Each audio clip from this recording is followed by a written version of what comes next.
Do you know your medicine?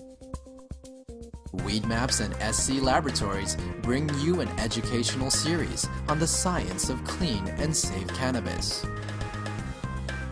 In today's episode, Dr. Bonnie Goldstein visits SC Laboratories to take a closer look at CBD.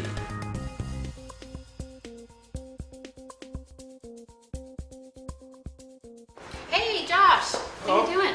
Good, it's good to see you again. I was really excited to come back and maybe we could talk about CBD today. You know, cannabidiol has been something that a lot of my patients have been asking about, and I just wanted to see, we didn't really get a chance to look. All right, it's really exciting. We've been seeing a lot of high CBD strains coming through the lab, so let's go in the back and I'll show you some results. All right, sounds good.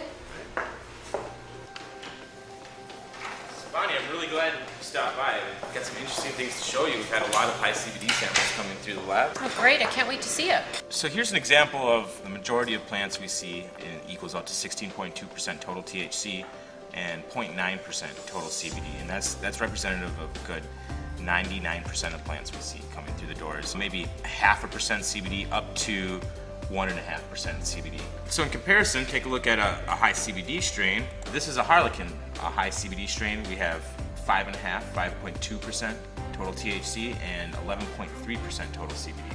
These used to be very rare. We're starting to see them a lot more now. So why is it that the THC is so low? All right, well, before testing, breeders would breed selectively just for THC content. We don't usually see 15% THC and 15% CBD. The plant still seems to only be able to make so much resin. Well, and I know from scientific studies that I've looked at that CBD is not psychoactive.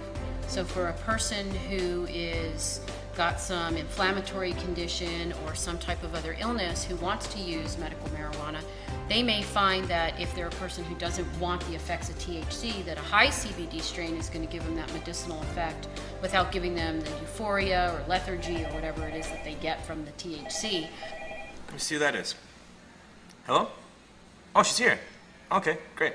Just so happens, I think we have a guest who might be very relevant to the conversation we're having right now. Let's great. Let's go talk to her.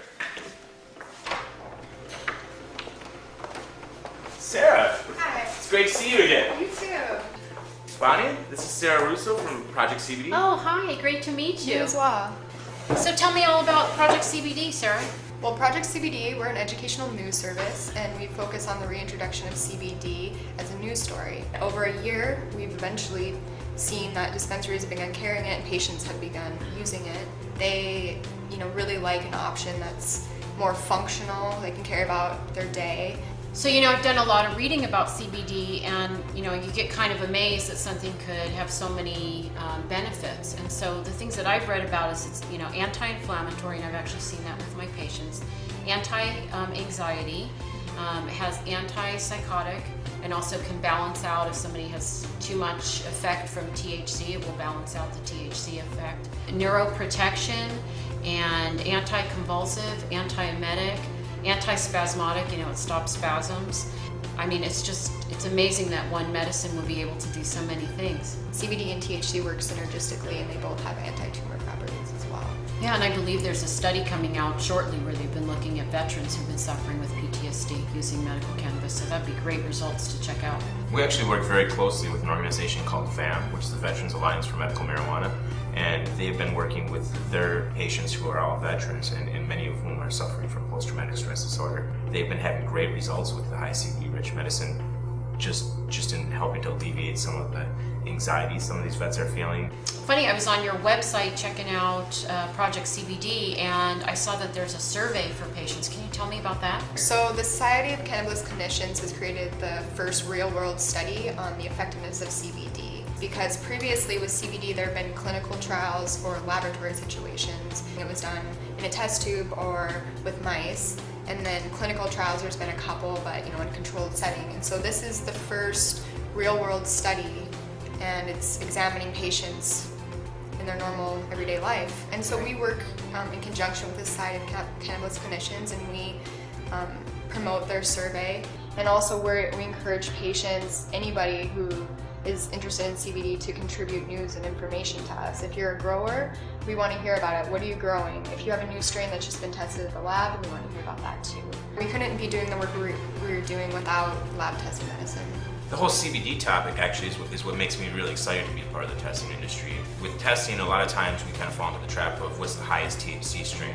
And with CBD and some of these other minor cannabinoids, it's great to be able to show patients that it's not just about the highest THC score. There's other reasons to test, and it's an honor to be able to give patients, that accurate information so that they know what they're getting, and it's exciting to be a part of that. I had a patient who is 75 years old and she's cannabis naive. She's never used it before. And I saw her about 6 weeks after she saw me. I thought she was going to be unhappy with her results, and that's why she came back to see me, but she actually came back to tell me that she now was off 3 medications and that she had much more mobility because the inflammation went down. So I think it's just terrific when we have all this information, but we need to get it out there to the patients. I'm really excited about all of this. This is great. Between testing the medicine and educating people on CBD, I feel like just tremendous progress is being made. It really is all about educating people, and they can actually make really good decisions about their own health, about a loved one's health. And really it's about improving the quality of your life. Thank you all for stopping by. Sarah, it was great to see you again. Yeah, you too. Great to meet you, Sarah. Great to meet you as well. Okay, we'll be in touch.